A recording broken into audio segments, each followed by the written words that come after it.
Hello बच्चों, let's read the following question.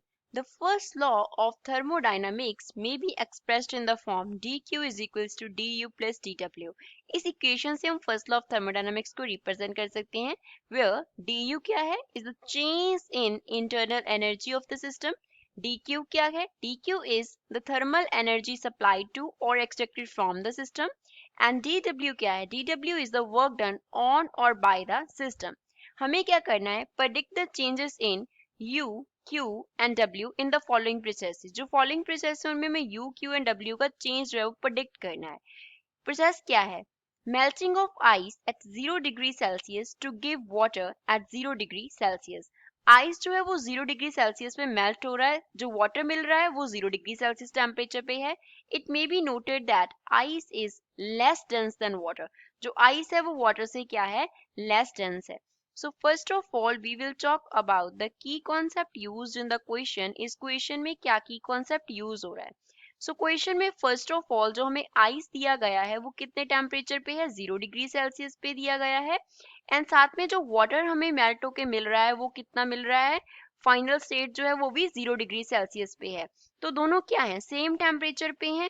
Both are at the same temperature. तो temperature को suppose हम capital T से denote कर रहे हैं, तो अगर ये दोनों सेम टेम्परेचर पे हैं तो D T change in temperature कितना है? 0 है.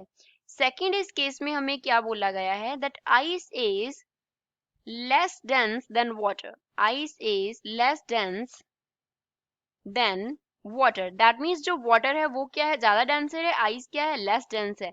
तो जब आइस जो है वो मेल्ट होगा तो वाटर बनेगा. दैट मीन्स वॉल्यूम क्या कर जाएगा? डिक्रीज कर जाएगा. वॉल्यूम क्या करेगा? डिक्रीज करेगा. अगर वॉल्यूम डिक्रीज करेगा तो जो dv होगा वो हमारे पास क्या होगा? Negative. Change in volume will be negative. अब जो हमें dq दिया गया है, statement of the first law of thermodynamics, वो किसके इक्वल है? dq is equals to du plus dw है. फर्दर जो dw है वो हमारे पास किसके इक्वल होता है? Pressure into change in volume के. तो यहाँ से जो इक्वेशन है वो क्या बन गया? dq is equals to du plus p into D V बन गया. अब जो dt है वो क्या है? 0 के इक्वल है. dt 0 के इक्वल है तो चेंज इन टेम्परेचर अगर 0 है then we know that ideal gas के लिए इंटरनल एनर्जी क्या होता है? फंक्शन ऑफ टेम्परेचर होता है. तो अगर ये फंक्शन ऑफ टेम्परेचर है, चेंज इन टेम्परेचर 0 है, तो कॉरेस्पॉन्डिंगली du हमारे पास क्या रहेगा? 0 रहेगा. सो वी कैन राइट जो dq है वो हमारे पास क्या बन जाएगा? 0 plus p.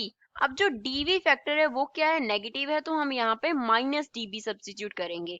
As volume is decreasing.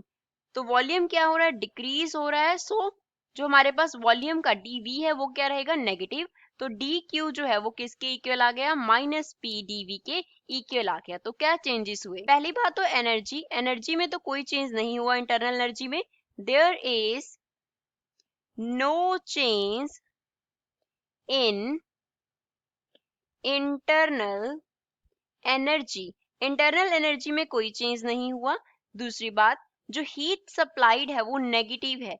Heat का जो हमारे पास आंसर आ रहा है वो क्या है? नेगेटिव है. हीट नेगेटिव कब होता है? जब हम सिस्टम पे वर्क कर रहे होते हैं. दैट मीन्स जितनी हम हीट सिस्टम को सप्लाई करेंगे उसके इक्वल क्या होगा? वर्क डन होगा. And work done is on the system. System के ऊपर होगा क्योंकि हीट जो है वो नेगेटिव आ रहा है.